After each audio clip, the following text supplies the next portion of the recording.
ഇന്ന് നമുക്ക് പറമ്പിൽ നിന്ന് കുറച്ച് മഞ്ഞൾ പറിച്ച് അത് മഞ്ഞപ്പൊടിയാക്കുന്നത് എങ്ങനെയാന്ന് നോക്കിയാലോ.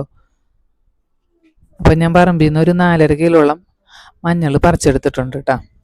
എന്നിട്ട് ഞാനിങ്ങനെ ചെയ്യാന്ന് വെച്ചാൽ തിളച്ച വെള്ളത്തിൽ മഞ്ഞളിട്ട് ഒരു 45 മിനിറ്റ് വേവിച്ചെടുക്കും.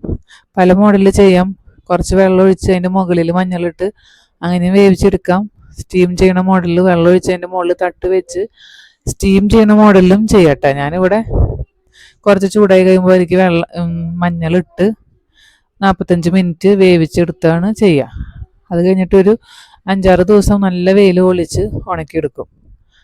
മില്ലിൽ കൊണ്ടുപോയി പൊടിപ്പിക്കാൻ കൂടുതലുണ്ടെങ്കിൽ അങ്ങനെ ചെയ്യാം, അല്ലെങ്കിൽ വീട്ടിൽ തന്നെ പൊടിപ്പിച്ചെടുക്കാം. മഞ്ഞൾ നല്ലൊരു അണുബാധയാണെന്ന് എല്ലാവർക്കും അറിയാമല്ലോ. അപ്പം നല്ല ശുദ്ധമായ മഞ്ഞൾ പൊടിച്ച് വെച്ചാൽ നമുക്ക് ഭക്ഷണത്തിലൊക്കെ ഉൾപ്പെടുത്താൻ സാധിക്കും. പിന്നെ മുഖക്കുരുവിനെ തടയാനും മുഖത്തിന് തിളക്കം വയ്ക്കാനൊക്കെ വളരെ നല്ലതാണല്ലോ. പിന്നെ നമ്മളിങ്ങനെ തിളപ്പിച്ചെടുത്തുകൊണ്ട് അതിൻ്റെ ഗുണങ്ങളൊന്നും കുറയുന്നില്ല കേട്ടാ. കുർക്കുമിനും എല്ലാം നമുക്ക് നല്ല രീതിയിൽ തന്നെ കിട്ടും തിളപ്പിച്ചെടുത്തോണ്ട്.